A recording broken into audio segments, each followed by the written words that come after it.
convidar que os irmãos abram suas Bíblias, por favor, na leitura que foi feita no início dessa reunião, na primeira carta de Paulo aos Coríntios, isso, capítulo de número 13, nós iremos ler do versículo 4 até o versículo 7. Quem achou, diga amém.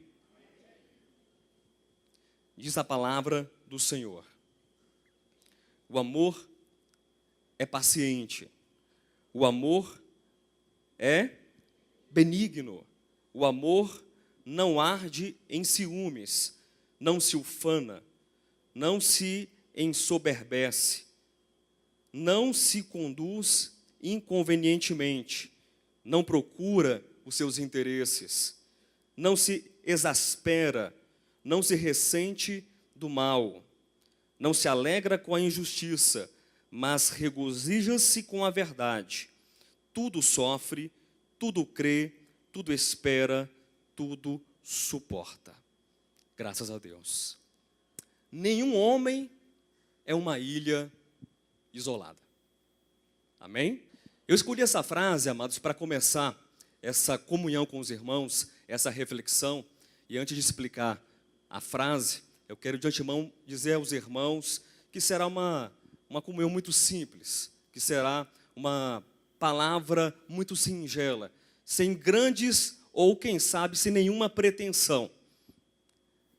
Uma palavra muito simples, mas que possa tocar o nosso coração. Eu ficarei extremamente satisfeito e grato se essa palavra ela puder me aproximar mais de Deus. Se essa palavra puder nos aproximar mais uns dos outros. Não é uma palavra revolucionária, não é uma palavra inédita, não é uma palavra com escopo teológico robusto, uma grande estrutura, não é uma palavra com uma exposição notável, mas é uma reflexão. Eu quero pensar junto com você que está aqui nessa noite, que está acompanhando também essa transmissão a respeito de relacionamentos. Ou coisa difícil é relacionamento, sim ou não? E a frase que eu citei de início, quem recorda? Nenhum homem é uma ilha isolada. Nenhum de nós vive sozinho nessa terra.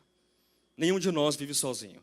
Nós estamos cercados pelos mais diversos tipos de relacionamentos, pelos mais diversos níveis de relações sociais. Se você olha para o casamento, é um nível de relacionamento, e você tem marido, você tem esposa. Às vezes o casal não tem filhos, ou quando tem filhos, já é um relacionamento o quê? Um pouco mais intenso, mais complexo. Você também se vê como pai, se vê como mãe. Você tem as relações fraternas, você tem as relações trabalhistas, você tem as relações de cidadão, tem a sua relação para com o Estado, você tem a sua relação na igreja, com seus amigos, com seus irmãos, com seus pastores, com a sua liderança, com os cooperadores, com os irmãos. Então, relacionamento, sempre nós estaremos inseridos de uma maneira ou de outra em relacionamentos. Mas talvez você pense, pastor, mas você não me conhece, eu não tenho ninguém nessa terra. Eu não tenho esposa, eu não tenho marido, eu não tenho filho, eu não tenho pai, eu não tenho mãe. Eu não tenho mais ninguém nessa terra, eu vivo sozinho. Mas você não está sozinho. De um modo ou de outro, sempre nós teremos contato com as pessoas. E aí a grande questão, queridos, quando nós falamos de relacionamentos e nós percebemos que nós não estamos isolados, que nós não somos uma ilha, que nós temos conexões, que nós temos laços com tantas pessoas, nós, não poucas vezes, temos muita dificuldade em nossos relacionamentos. Se eu pudesse perguntar para alguns irmãos aqui nessa noite, para dar alguns testemunhos sobre as dificuldades no seu relacionamento, eu sei que cada um de nós poderia falar de uma maneira breve sobre um ponto difícil em seu relacionamento ou em seus relacionamentos. Das dificuldades no casamento, das dificuldades na criação de filhos, da dificuldade com o patrão, da dificuldade como empregado, da dificuldade aqui na igreja. Na igreja, você sabia que tem problemas de relacionamento na igreja? Tem, pastor Alexandre? Infelizmente tem. E o que fazer diante dessas questões que são tão difíceis? O que fazer diante daquilo que nós não podemos nos esquivar? A não ser que você mude para o espaço sideral, mas ainda assim você vai estar consigo mesmo. E até mesmo é difícil suportar a si mesmo na maior parte das ocasiões. Então nós precisamos aprender. Eu preciso aprender a me relacionar. Eu preciso aprender a conviver com as pessoas. E mais severa ainda é a questão quando nós analisamos as relações que nós temos, sejam quais forem essas relações, à luz do Evangelho. Porque se você já se sente cobrado, ou de repente, se você já acha que você fracassa em um momento, ou em um ponto ou outro dos seus relacionamentos, sem comparar a sua vida à luz de Cristo, sem comparar a sua vida à luz do Evangelho, quando você olha para o Novo Testamento, quando você olha para Mateus, quando você olha para Marcos, para Lucas, para João, quando você olha para esse Evangelho que nos convida a ter um posicionamento de organicidade, meus irmãos, a vontade que eu tenho é de bater a cabeça na parede, sair doido, gritando, desesperado, porque eu não dou conta de tantas e tantas vezes fazer aquilo que o Evangelho me conduz a fazer. Mas será que mesmo assim eu vou desistir? Por isso você vai desistir? Por isso você vai abrir mão? Não, nós não podemos abrir mão. De continuar tentando, de continuar vivendo, de continuar permitindo que o coração seja transformado pelo Evangelho. E é necessário, queridos, que nós abramos a porta do nosso coração para que nós tenhamos relações saudáveis. Existem casamentos que estão fracassando. Eu não digo aqui apenas, mas eu digo em qualquer igreja, em qualquer lugar. Existem relações de pai e de filho que estão fracassando. Existem pessoas em igrejas, de repente na nossa comunidade, que você não consegue engolir o irmão que passa pela mesma porta que você entra. E às vezes nós nos esquecemos que aquele irmão, ele não apenas passa e sai pela mesma porta física que você passa, que você entra e que você sai, mas esse irmão, ele também passou pela mesma porta da redenção. E nós rejeitamos e desprezamos os irmãos porque nós não sabemos nos relacionar. Porque cada um acaba se escondendo atrás da sua desculpa. O meu temperamento é assim. A minha criação é assim. O meu estilo é assim. E a gente vai se desculpando, vai se esquivando, e a gente vai se distanciando, vai afastando, vai magoando as pessoas. Eu quero convidar você nessa noite, meu irmão, minha irmã, a refletir comigo em 2 textos que falam sobre relacionamentos. Eu quero conduzir os irmãos a ver o relacionamento à luz do Evangelho, à luz de Cristo, mas que isso não seja algo distante da nossa experiência prática e empírica, mas eu quero conduzir os irmãos a olharem para Cristo, mas esse Cristo sendo manifestado na experiência de 4 pessoas. Eu quero compartilhar 2 enredos, 2 narrativas bíblicas, 2 textos neotestamentários, 2 textos da nova aliança. O primeiro texto, daqui a pouco nós iremos ler, é a Epístola de Paulo a Filemon. E nessa história, belíssima história por sinal, nós vemos ali Filemon e Onésimo. Nós vemos uma relação difícil, uma relação de dor, uma relação de traição, uma relação onde a confiança foi quebrada, mas há um convite para que aquela relação seja restaurada. E o outro texto que eu quero ler com os irmãos encontra-se no livro de Ruth, pastor Alexandre. Agora em Ruth, queridos, o que é que nós vemos em Ruth? Vemos uma relação também difícil, não porque há conflito nas personagens, Noemi e Ruth, mas porque as circunstâncias que cercam aquelas personagens São circunstâncias duras, de perda, de prejuízo, de dor, de amargura, mas ainda assim, naquele relacionamento, existe a bondade e a misericórdia de Deus. Vamos ler. Eu quero convidar você, primeiramente, no primeiro texto do Novo Testamento, está lá em Ruth. Abra a sua Bíblia, é facinho de encontrar. Vai lá para Deuteronômio, e aí depois você vai indo, acha Josué. Depois de Josué você passa Juízes, e depois de Juízes você acha o quê? Aí você acha Ruth. Nos dias em que julgavam os juízes, houve fome na terra. E um homem de Belém de Judá saiu a habitar na terra de Moabe com a sua mulher e seus 2 filhos. Este homem se chamava Elimeleque, e sua mulher Noemi. Os filhos se chamavam Malom e Quilion, efrateus de Belém de Judá. Vieram à terra de Moabe e ficaram ali.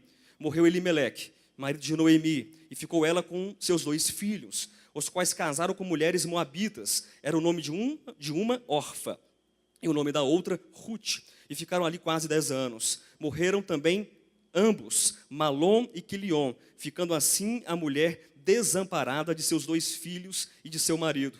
Então se dispôs ela com as suas noras e voltou da terra de Moabe, porquanto nesta ouviu que o Senhor se lembrara do seu povo, dando-lhe pão. Saiu, pois, ela com suas 2 noras do lugar onde estivera, e indo elas caminho de volta para a terra de Judá, disse-lhes Noemi: Ide, voltai cada uma à casa de sua mãe, e o Senhor use convosco de benevolência, como vós usastes com os que morreram e comigo. O Senhor vos dê que sejais felizes, cada uma em casa de seu marido. E beijou-as. Elas, porém, choraram em alta voz. E lhe disseram: Não, iremos contigo ao teu povo. Porém Noemi disse: Voltai, minhas filhas, por que ireis comigo? Tenho eu ainda no ventre filhos, para que vos sejam por maridos? Tornai, filhas minhas, ide-vos embora, porque sou velha demais para ter marido.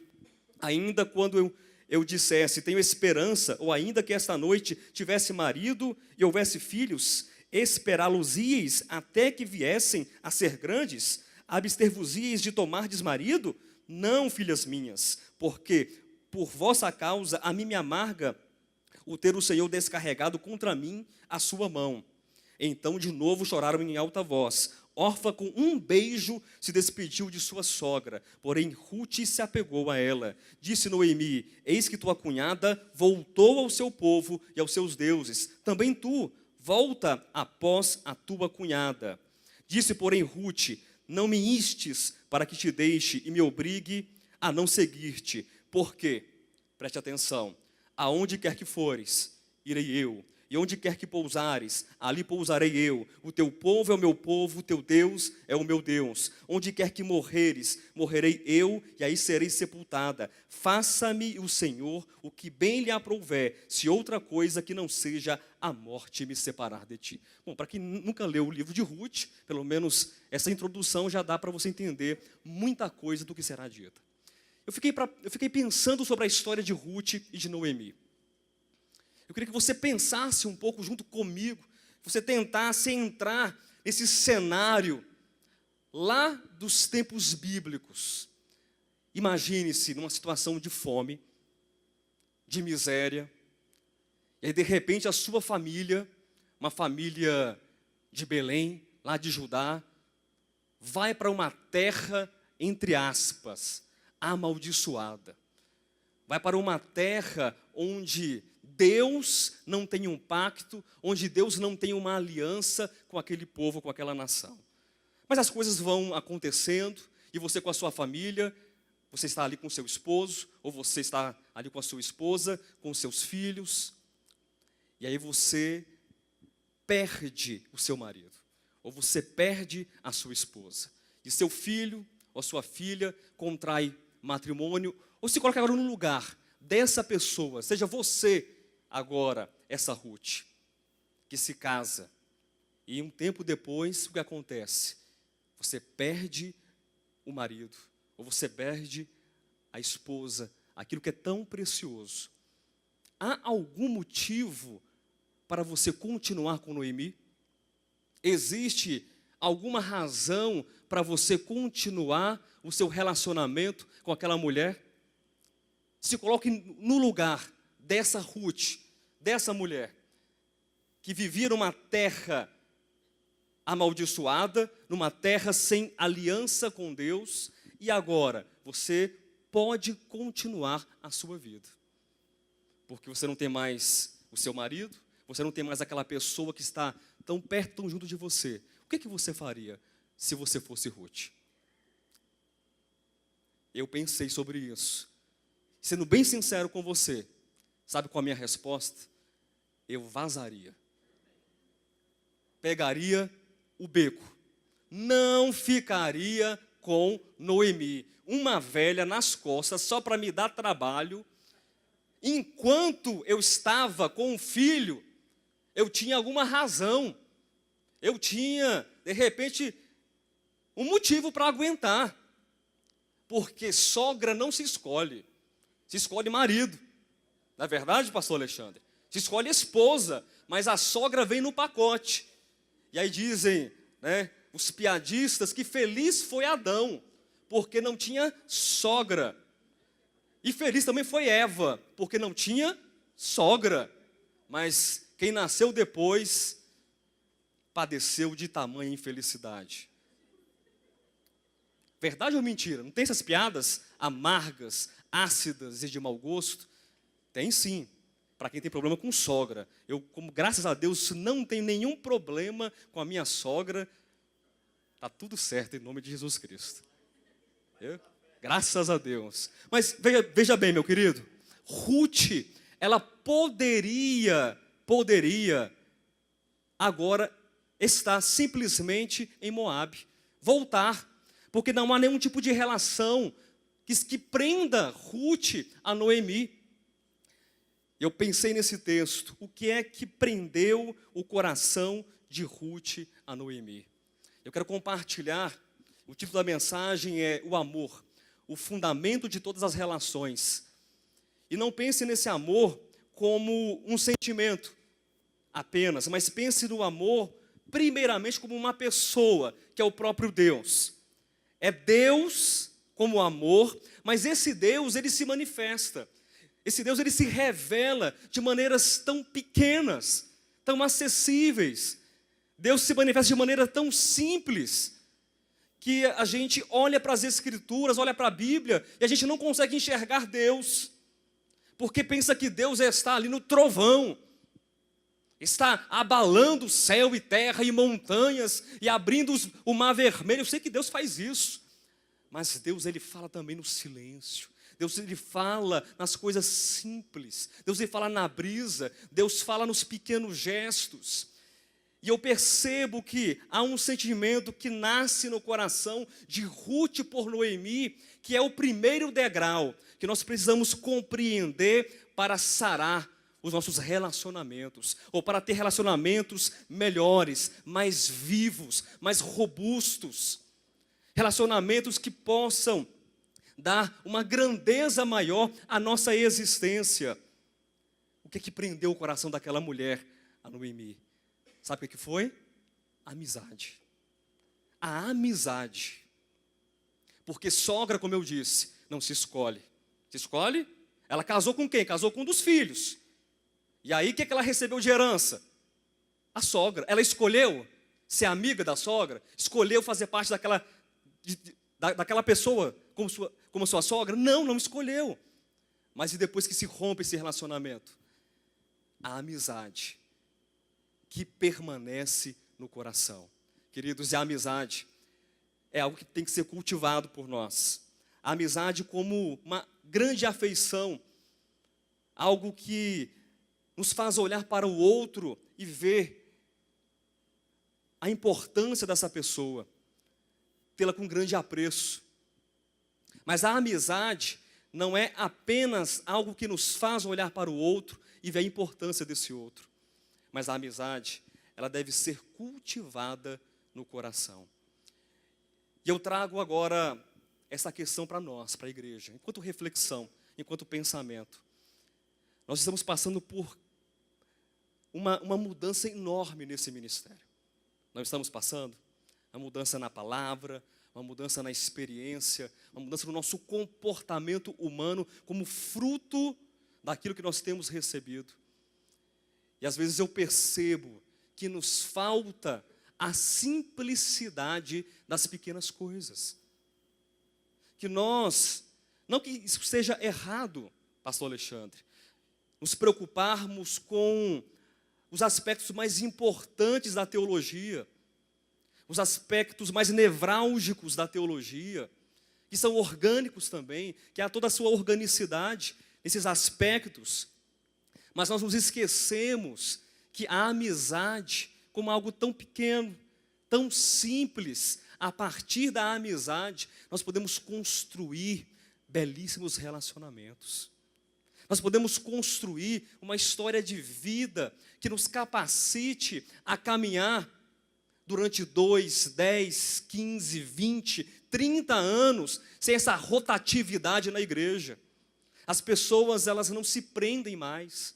As pessoas, elas não criam laços mais, umas com as outras.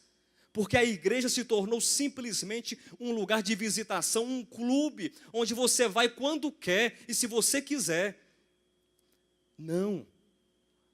Eu queria que você olhasse para a pessoa que está perto de você.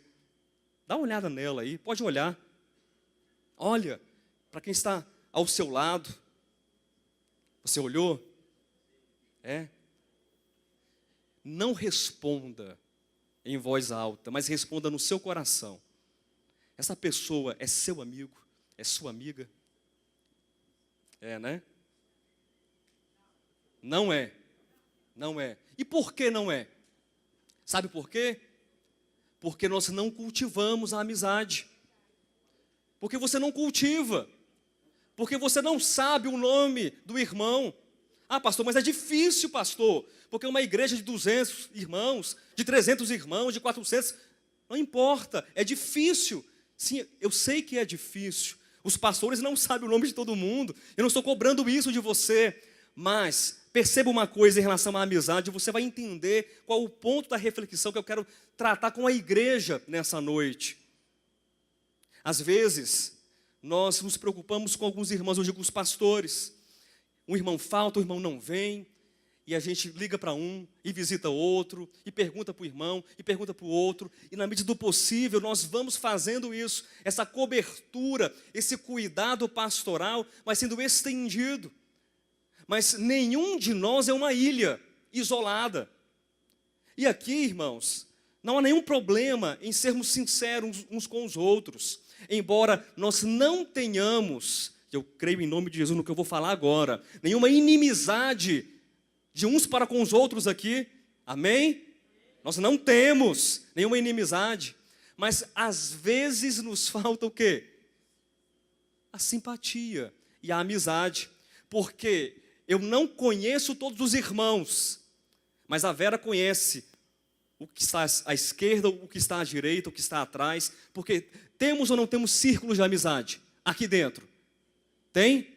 Não é panelinha, viu? Tira isso da sua cabeça, mas temos ou não temos círculos de pessoas que nós temos uma maior convivência, que nós temos uma maior ligação, uma maior proximidade? Tem ou não tem? Hein, Gil? Tem. Isso é errado? Isso é partidarismo?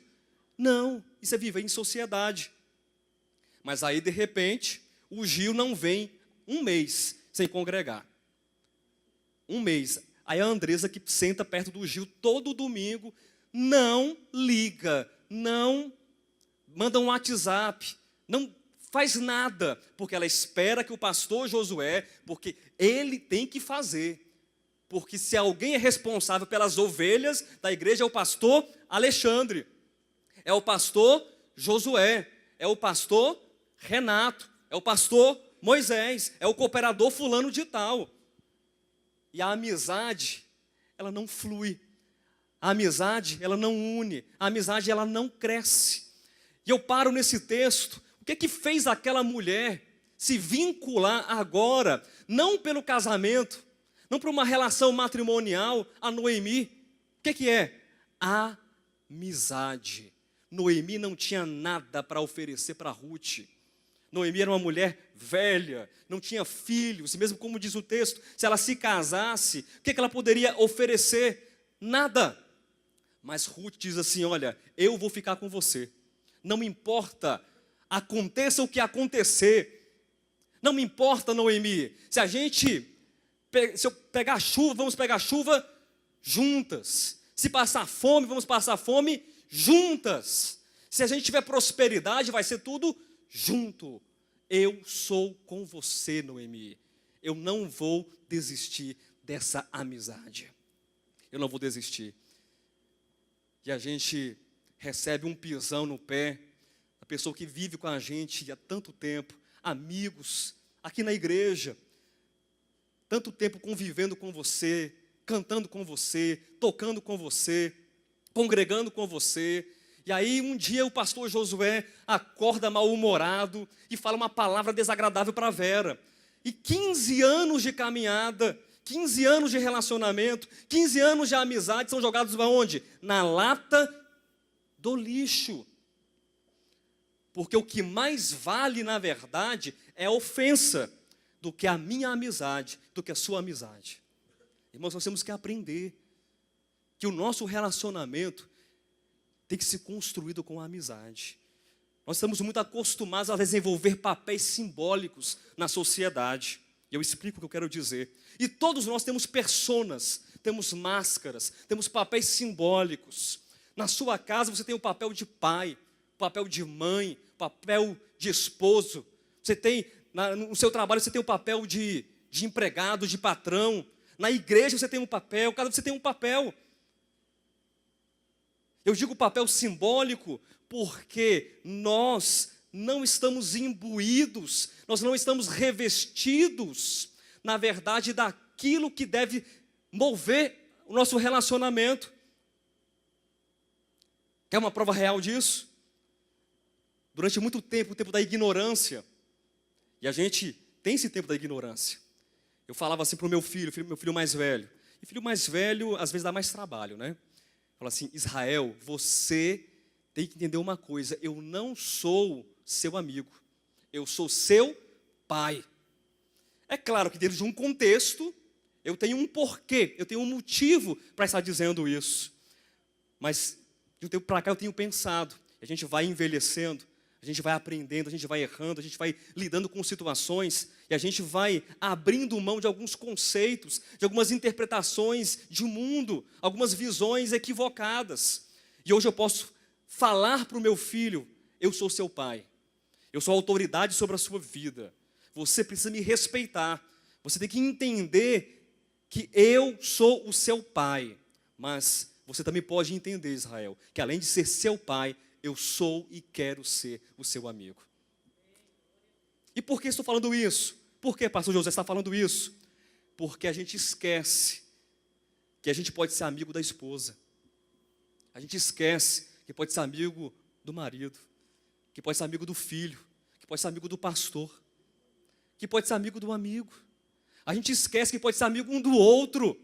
E a gente apenas assume os papéis simbólicos e representativos da sociedade, porque eu sou marido, e ponto final, e você cala a boca, porque quem manda aqui sou eu. Eu sou isso, eu sou aquilo outro. E vamos ficando engessados, e vamos ficando com um coração petrificado, porque nos falta algo basilar, algo tão simples, e você quer começar lá de cima, é porque eu preciso fazer o quê? O mistério da piedade, eu preciso amar, eu preciso dar todos os meus bens para os pobres, eu preciso fazer isso, aquilo, outro. Não, meu irmão, seja amigo do outro, seja amigo do teu vizinho, seja amiga da tua amiga, seja amigo do teu familiar, do teu pai, do teu parente. E eu tenho certeza que a sua vida será completamente diferente. Então nós vemos isso, esse primeiro aspecto do amor como fundamento de todas as relações na vida de Noemi e de Ruth. Mas uma outra questão além da amizade. A amizade, perceba, é apenas o primeiro degrau. Mas há uma outra expressão do amor, que é a compaixão. Preste atenção nisso. Preste atenção, compaixão. Viu, Jailson? Compaixão. O que significa compaixão? É você se colocar no lugar do outro. Você se colocar no lugar do outro. Acompanhe comigo nessa reflexão.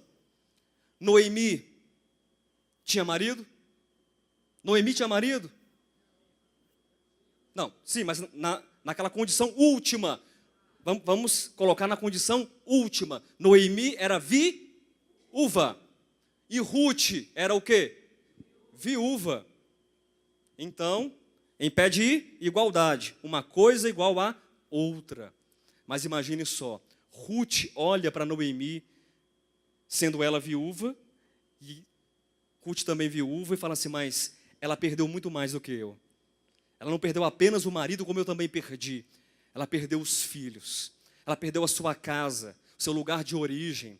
E eu preciso agora ter compaixão. Eu preciso agora me colocar no lugar desta pessoa. Nossos relacionamentos serão tão melhores se nós aprendermos a nos colocar no lugar do outro. Se nós aprendermos a entender a dificuldade do outro. Porque é tão fácil dizer assim, ó, você está errado. Eu tenho a razão. Você não sabe de nada.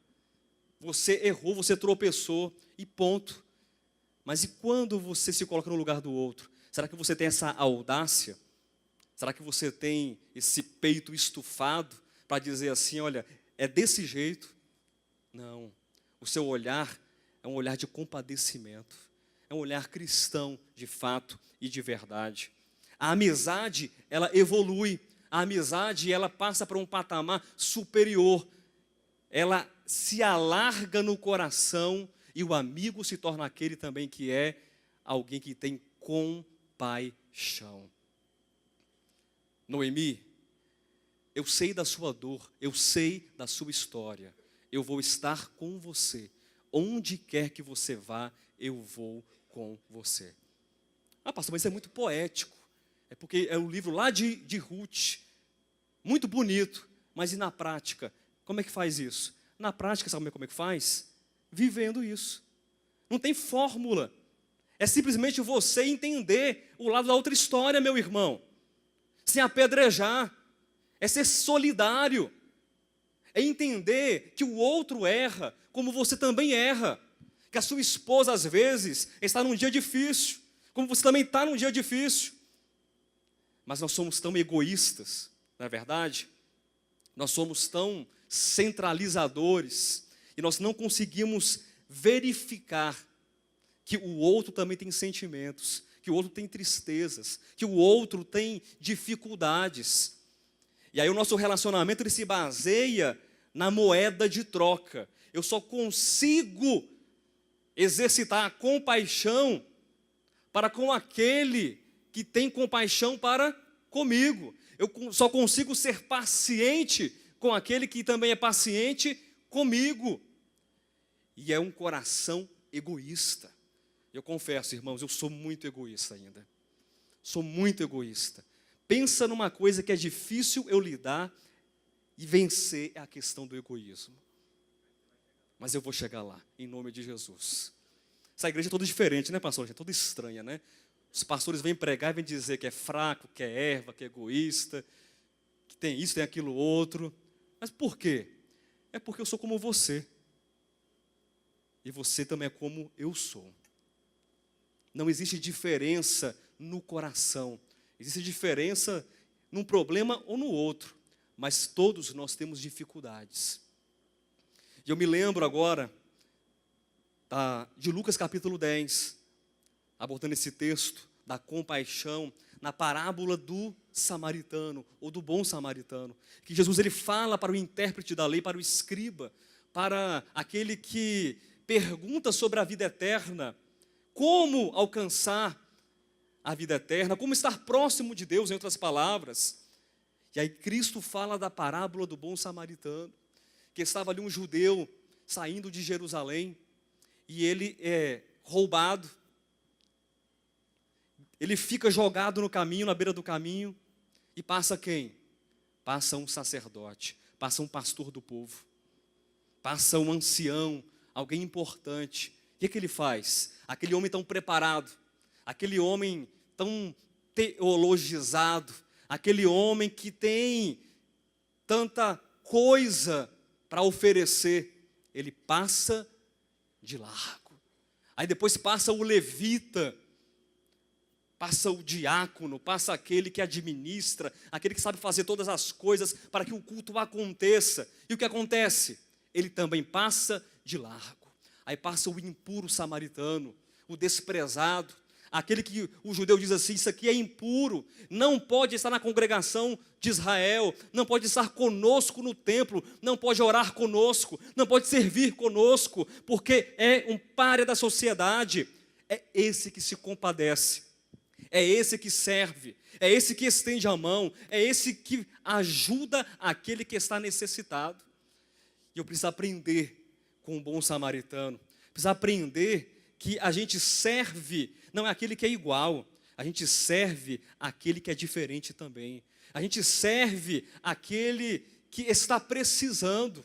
E não me importa a cor, não importa o jeito, não importa o corte do cabelo, não importa a nacionalidade, não importa a religião, não importa nada disso. E quando eu me permito que isso aconteça, é uma marretada no egoísmo, porque eu só sei pensar em mim, só sei pensar no meu bem-estar, no meu estômago, só sei pensar na minha vida, só sei pensar naquilo que me faz bem. E a gente prega e vive o evangelho equivocado. Mas quando você olha para o próximo, e você entende que o próximo, ele é simplesmente o reflexo de quem você é, embora descaracterizado, embora de repente maltratado, de repente afligido pela dor, por uma circunstância, porque quando você olha para o mendigo que está numa sarjeta, você não se identifica com o mendigo, ou se identifica?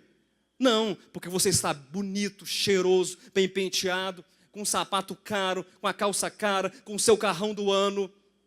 E você passa de largo e você vê o mendigo, você fala, não, aquele mendigo, eu não posso me identificar com aquela criatura, porque eu estou aqui em uma outra situação. Aquele desgraçado, ele está ali naquela situação porque alguma coisa ele fez. Ele fez alguma coisa.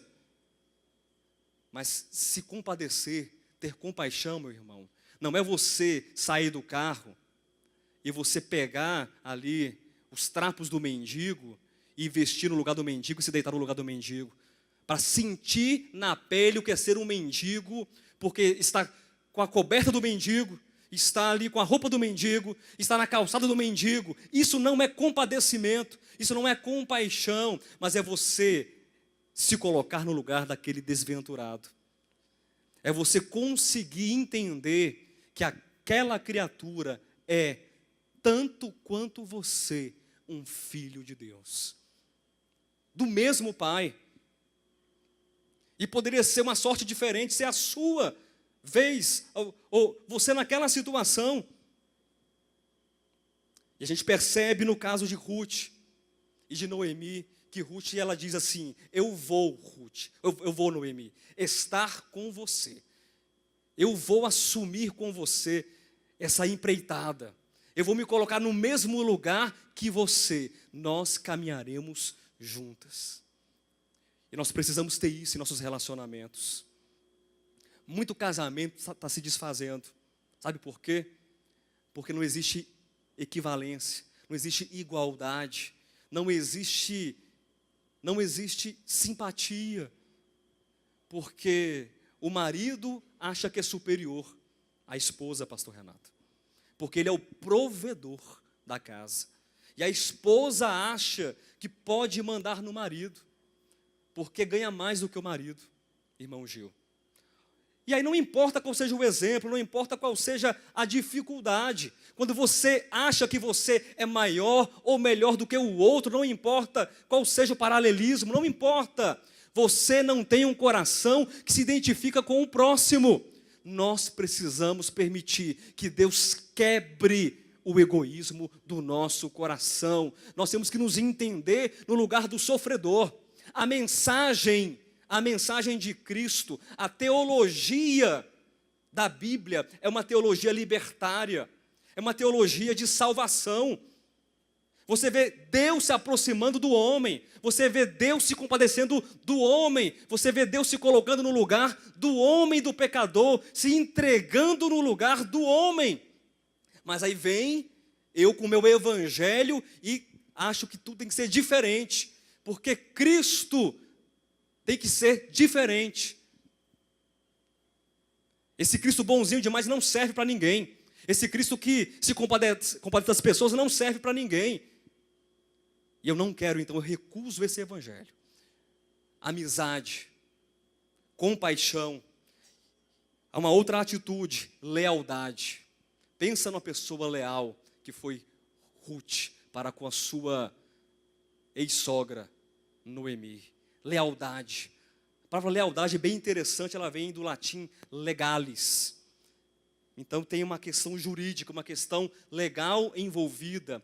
Ser leal é você confiar, é você prestar confiança, é você ser alguém digno de confiança. Oi? É acreditar. É acreditar. Nós lemos um texto nessa reunião que o amor, ele faz o quê? Ele espera. O amor, ele faz o quê? Ele suporta. O amor, ele espera, ele suporta, ele se sacrifica. Noemi nada poderia dar para Ruth. Imagina essa situação. Nada. Será que ela tinha certeza que teria um abrigo quando voltasse para Belém? Não tinha essa certeza. Será que Ruth voltou com a promessa de ter um casamento? Não. Pense você, era fácil uma viúva se casar naquele tempo? Hoje não acha. Não acha não, Vera. Não acha. Pode colocar no Facebook, está difícil. Pode fazer propaganda, está difícil. Agora pense você, meu irmão, numa sociedade machista, numa sociedade patriarcal do Oriente Médio, em que a mulher, ela era menos do que menos. E viúva então e pobre. Como diz o pastor Renato, que gosta dessa expressão, lascado ainda de tudo. Não tinha nada para oferecer. Nada. Nada, vezes nada. Mas Ruth, ela é leal. Pastor Josué, mas ela é leal por quê? Ela confia em quê? E essa legalidade, essa lealdade, ela está primeiramente, preste atenção nisso, vinculada aos princípios. Lealdade está vinculada em um primeiro momento ao princípio. Eu tenho certeza que a amizade que nasceu há muitos anos atrás, de sentarem juntas, de conversarem, e de Noemi falar assim, sabia que o meu Deus, até então apenas o meu Deus, Ele é o Deus dos céus, Ele é o Deus da terra, Ele é um Deus provedor, Ele é um Deus amoroso, é um Deus que cuida, é o Deus, o único Deus. Então essa amizade, ela vai crescendo, se torna de compaixão, e agora essa lealdade ligada nos princípios. Ruth, ela entende de que existem princípios que ligam Noemi e ela. Não é o parentesco humano, não é a nacionalidade, mas ela diz, escuta só, Noemi, você não vai me mandar embora. Não adianta ser teimosa, não adianta, porque eu aprendi uma coisa e foi com você. O teu Deus é o meu Deus. O teu povo é o meu povo. Ou seja, o teu destino é o meu destino. A tua sorte é a minha sorte. Eu não vou me apartar de ti. Esse é um coração amarrado aos princípios. É a unidade daquilo que se crê, ou naquilo que se crê, mas também a lealdade está ligada ao coração, ao afeto, ao sentimento, ao amor. Amizade, compaixão, lealdade. E para encerrar essa sessão, abnegação. Abnegação. Ruth poderia ficar lá, em Moabe, se casar e ser feliz para sempre lá em Moabe. Mas ela foi para sofrer junto com a sua companheira. Um coração abnegado. Porque Noemi não falou assim, eu vou te dar um filho. Porque ela não tinha, muito pelo contrário, eu não tenho nada para te dar. Mas o amor, ele espera, o amor, ele suporta, e o amor, ele não tem nenhum tipo de interesse próprio ou particular.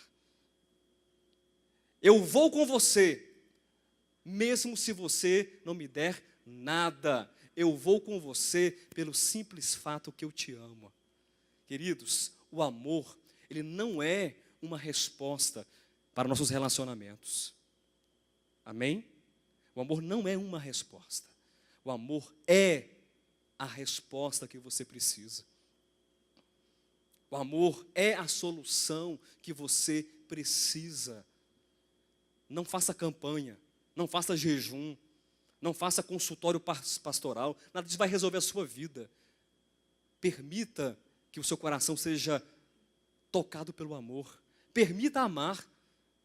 Permita amar o outro, para que você veja que o seu coração vai ser restaurado e vai ser curado. Permita que isso aconteça na sua vida. Ruth tem um coração abnegado e altruísta. Ela entraria depois para a genealogia do próprio Cristo, mas até então nada acontece. Ela não sabe qual vai ser o seu futuro, o seu destino, mas ela vai. E como eu dizia, como era difícil uma mulher se casar naquele tempo. Para os irmãos terem uma ideia, as mulheres, a expectativa de vida das mulheres naquele tempo, dificilmente ultrapassava os 40 anos de idade. A vida era dura, era severa demais. E uma moça que já havia ficado um tempo casada, ao invés de ficar em Moabe, não, agora vai para um lugar distante. Não sabe se vai se casar, mas ela vai. Por quê? Não pela promessa, mas simplesmente para servir. Simplesmente para ser apoio, para ser arrimo, para ser suporte. Meu irmão, tantas pessoas precisam de você. E você acha que você só consegue servir o próximo com $1 milhão. Só acha que consegue servir o próximo se você tiver um carro para dar carona. Só acha que consegue servir o próximo se você fazer uma coisa grande demais, extraordinária demais. E você quer fazer aquilo que é muito grande. Mas que tal começar com as pequenas coisas, com os pequenos gestos? Tem gente que precisa apenas de um aperto de mão, precisa de, sabe, vem cá, meu irmão, vem cá, fulano, coloca a pessoa em pé, perto de você, dá uma ajuda, dá um abraço. Faça isso, seja um instrumento de Deus na vida dessa pessoa. E quem sabe o que pode acontecer, um Boaz pode aparecer, que gera um Obed, que gera um Jessé, que gera um Davi e que gera um Cristo. E Cristo, então, ele é gerado, ele é formado no nosso coração. Mas nós somos tão políticos, nós somos tão acostumados a servir aquele que nos serve, a amar aquele que nos ama, a abençoar aquele que nos abençoa. Isso se vê muito, sabe quando? Em festa de casamento. Sabia? Em festa de casamento.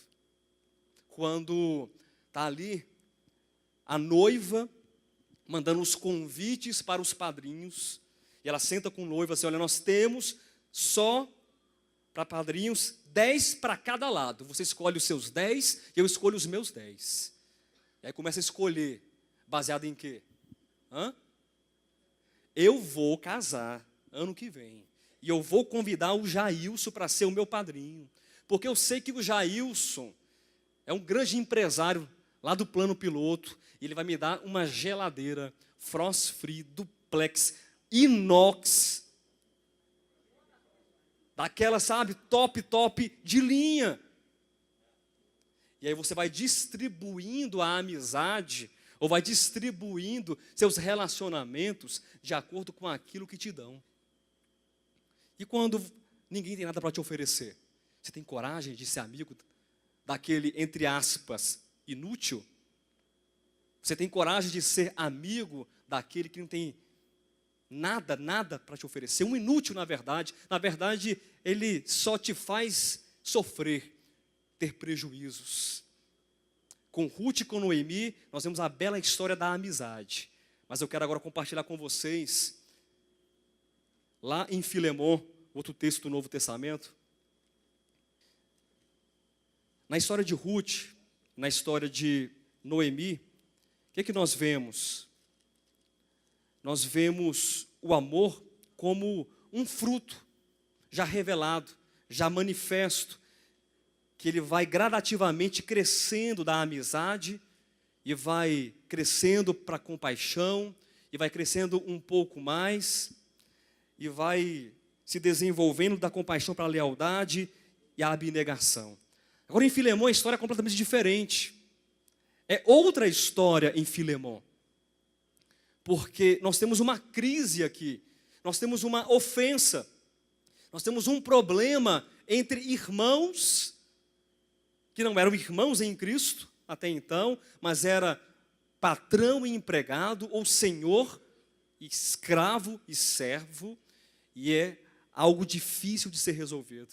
Porque quando é uma Ruth, quando é uma Noemi que está perto de você, até que é mais fácil você prosseguir. Mas e quando é um ladrão? Quando é alguém que te causa o dano?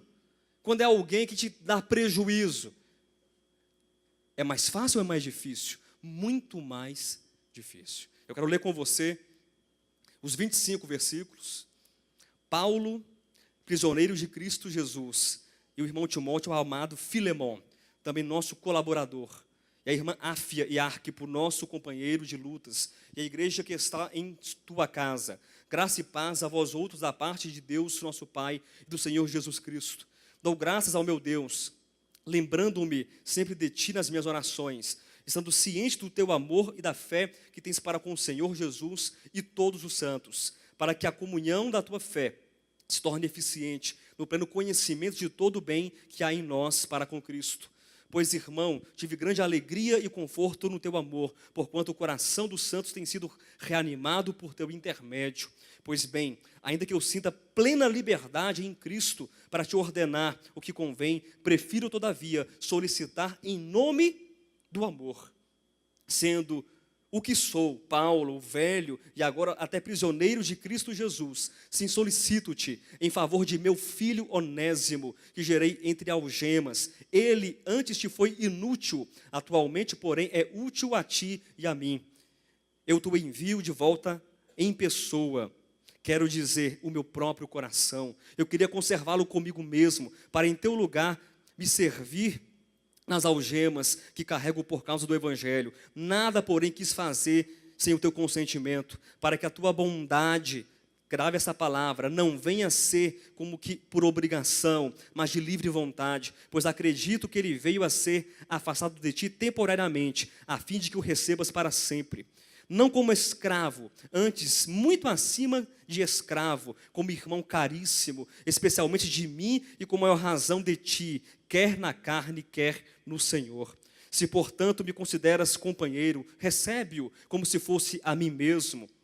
E se algum dano te fez, ou te deve alguma coisa, lança tudo em minha conta. Eu, Paulo, de próprio punho, o escrevo. Eu pagarei, para não te alegar que também tu me deves a ti mesmo. Sim, irmão, que eu receba de ti no Senhor este benefício. Reanima-o no coração em Cristo. Certo, como estou da tua obediência, eu te escrevo, sabendo que farás mais do que estou pedindo, e ao mesmo tempo prepara-me também pousada, até o versículo 21. Queridos, olha que situação complicada. Onésimo, que significa inútil, era escravo, era servo, era empregado do Filemon. Um homem importante, um homem de posses. E esse Onésimo, ele rouba o seu patrão, ele rouba o seu senhor. E tempos depois, esse Onésimo se encontra preso na mesma prisão que o apóstolo Paulo, se converte a Cristo. Ele recebe o Evangelho. E muita coisa muda, é claro, no coração daquele homem, como também muda no nosso coração. Nós não somos mais a mesma pessoa que nós éramos há um tempo atrás, sim ou não? Tantos erros que você cometeu há muito tempo atrás, e você colheu as consequências dos seus erros, dos seus atos pecaminosos, mas você não é mais a mesma pessoa, não é mais a mesma mulher, não é mais o mesmo homem. Mas é difícil, às vezes, nós repararmos algumas situações. Você conseguir reatar algumas alianças e alguns relacionamentos. E era o caso de Onésimo e Filemon. E o apóstolo Paulo intervém como uma figura do próprio Pai, misericordioso e amoroso, escrevendo uma carta para Filemon, para o Senhor. Recebe a Onésimo. Recebe, entre aspas, o inútil. Inútil, o próprio significado do nome. Ou aquele que para você causou tanta dor, que foi inútil a você, mas que é útil a mim e pode ser útil a você também. Será que nós temos essa tendência no nosso coração de enxergar que aquele que nos magoa pode ter alguma utilidade? Aquele que te feriu na face, ele pode te servir e pode ter alguma utilidade? Nós não pensamos assim. Nós sempre pensamos na retribuição igual, imediata, na mesma moeda. Se eu sou ofendido, eu preciso ofender. Se eu sou roubado, eu não vou roubar, mas eu vou fazer o quê? Vou denunciar. Eu vou colocar na cadeia, mas é teu irmão, da fé, da tua igreja, congrega com você. Não me importa, lugar de ladrão é na cadeia. E aí? O que nós faríamos no lugar de Filemon? Perceba que no livro de Ruth, nós temos o fruto que se vê manifestado do amor verdadeiro em Cristo Jesus. Em Filemon, você não sabe qual a consequência, mas você não sabe, perdão, o resultado. O apóstolo Paulo, ele intervém na história, mas você não sabe, é um convite para que o fruto do verdadeiro amor em Cristo se manifeste. Filemon é a carta da oportunidade.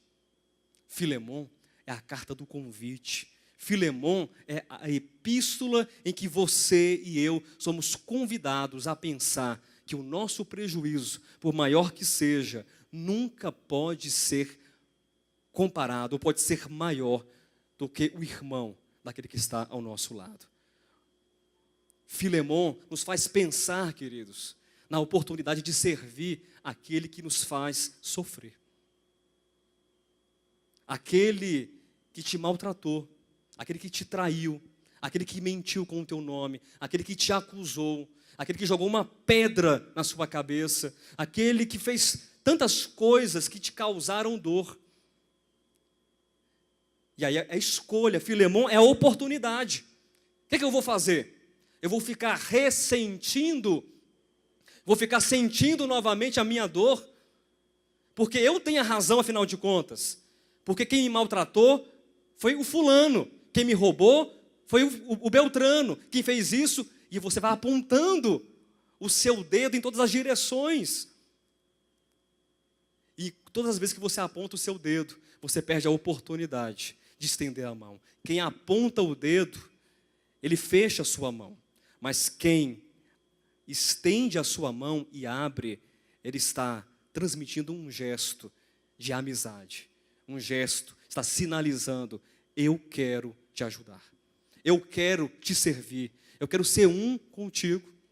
O apóstolo Paulo, é interessante que nessa curta epístola, ele faz um convite, que é o mesmo convite feito a nós. Versículos 13 e 14. Eu queria conservá-lo, no caso Onésimo, comigo mesmo para em teu lugar me servir nas algemas que carrego por causa do Evangelho. Nada, porém, quis fazer sem o teu consentimento, para que a tua bondade não venha a ser como que por obrigação, mas de livre vontade. O primeiro convite dessa epístola é a bondade. Mas uma bondade que se vê, que se espera quando há maldade. Porque é muito fácil você ser bom para aquele que é bom. Mas não é tão fácil você ser bom para aquele que é mau. É muito fácil você incorporar o espírito do Salmo 137, versículo 9, que é um salmo sempre citado aqui, E quando os seus inimigos vierem contra ti, que Deus te faça feliz, para esmagar a cabeça dos filhos dos seus inimigos na rocha. Isso alivia a dor do coração. Isso tira o peso do coração, porque a vingança traz um alívio. Mas as palavras de Paulo, as palavras de Cristo, as palavras do Evangelho não são assim. São palavras que dizem que você precisa orar pelos que te perseguem, que você precisa amar aquele que te aborrece, que você precisa ter um coração diferente, um coração de bondade, mesmo quando te fazem o mal, mesmo quando te causam dor. E eu preciso pensar nessa carta, eu preciso pensar nesses sentimentos que estão envolvidos aqui,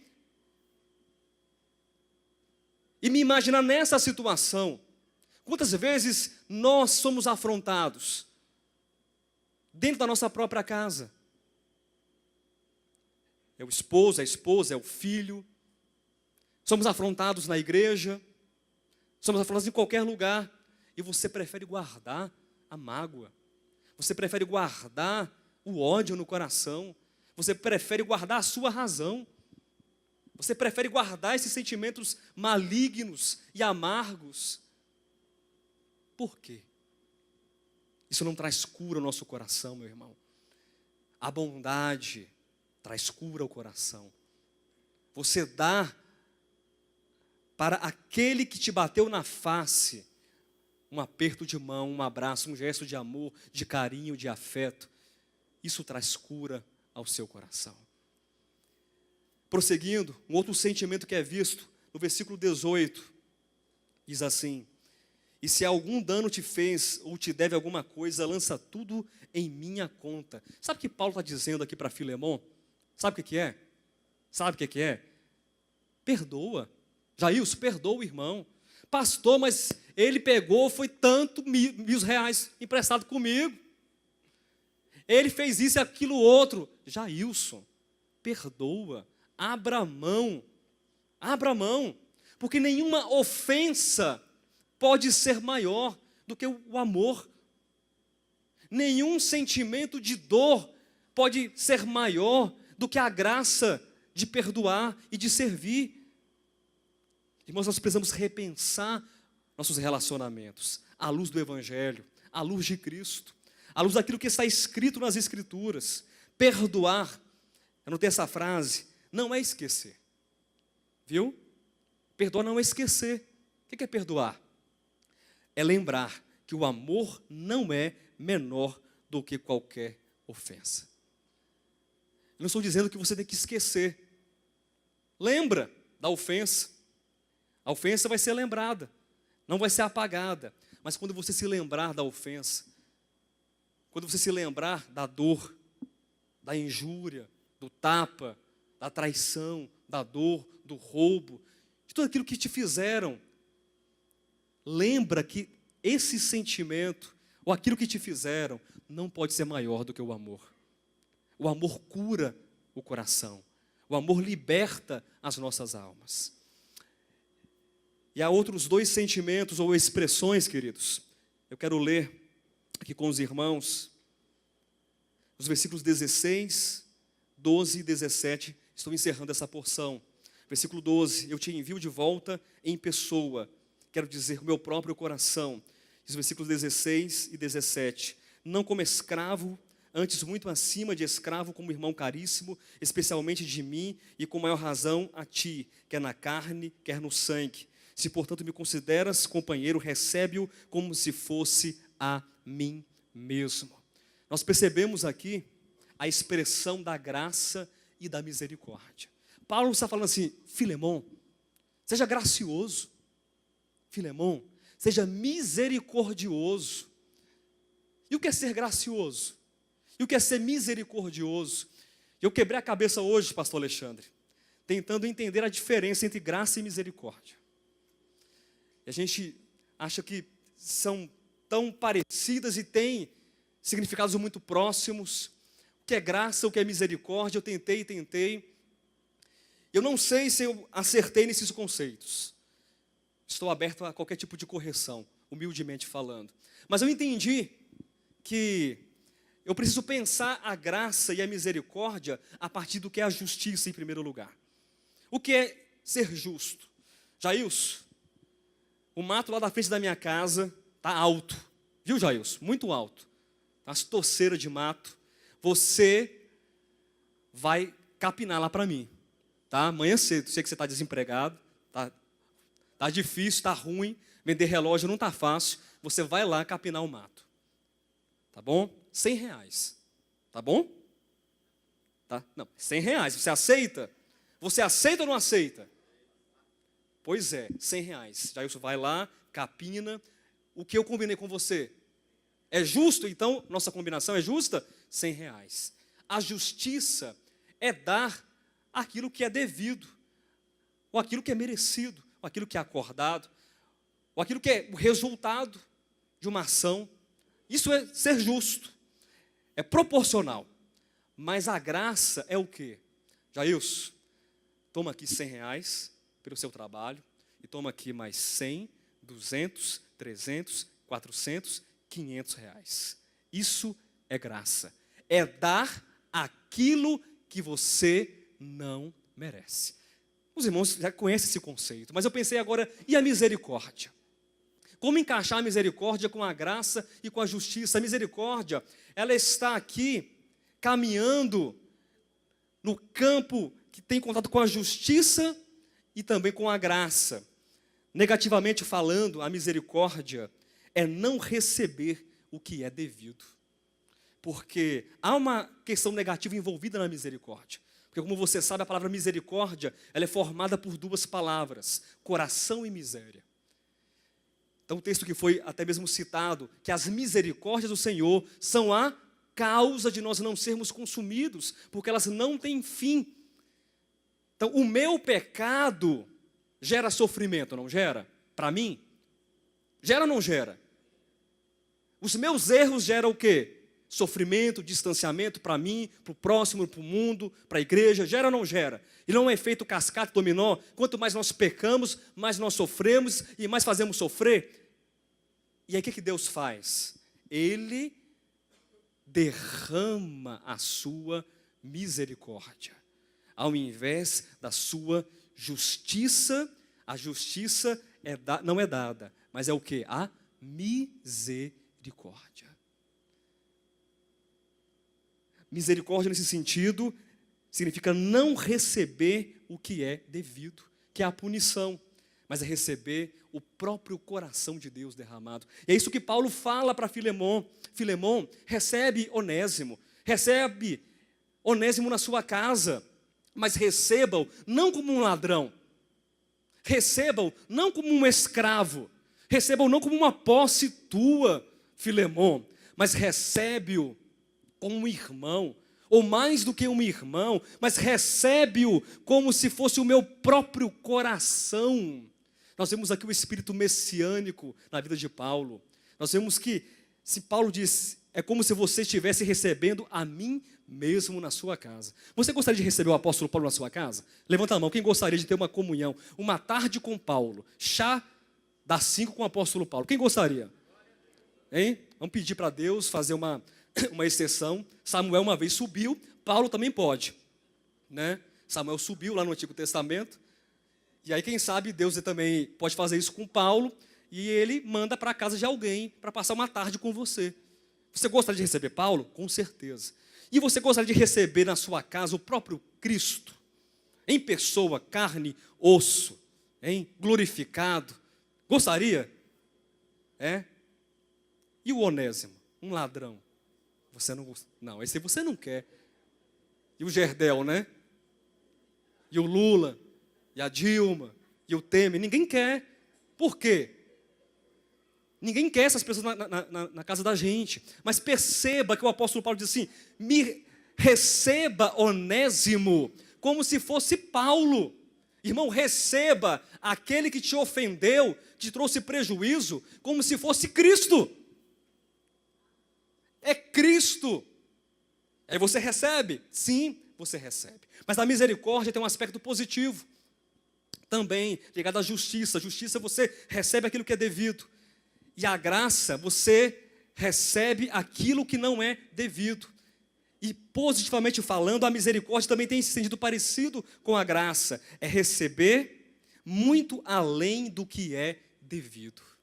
A palavra misericórdia geralmente é traduzida no Antigo Testamento no sentido de úbere, no sentido de seios maternos, no sentido de coração, de entranhas, daquilo que vem lá de dentro, daquilo que é muito grande, aquilo que flui, aquilo que esbanja, aquilo que tem, entenderam? Que flui. Isso é misericórdia. A misericórdia, ela age em relação ao coração sendo derramado sobre a miséria, mas ela também dá ao homem muito mais do que a graça. Ela dá ao homem algo sem limite, sem cálculo algum.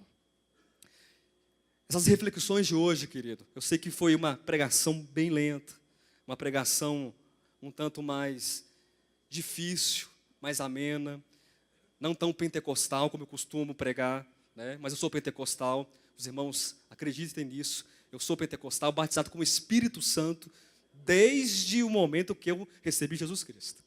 Amém? Mas que os irmãos recebam no coração de vocês essa palavra. Eu disse uma palavra muito simples, sem pretensão alguma. Eu compartilhei algumas coisas que eu vi em Ruth e também no texto de Filemon.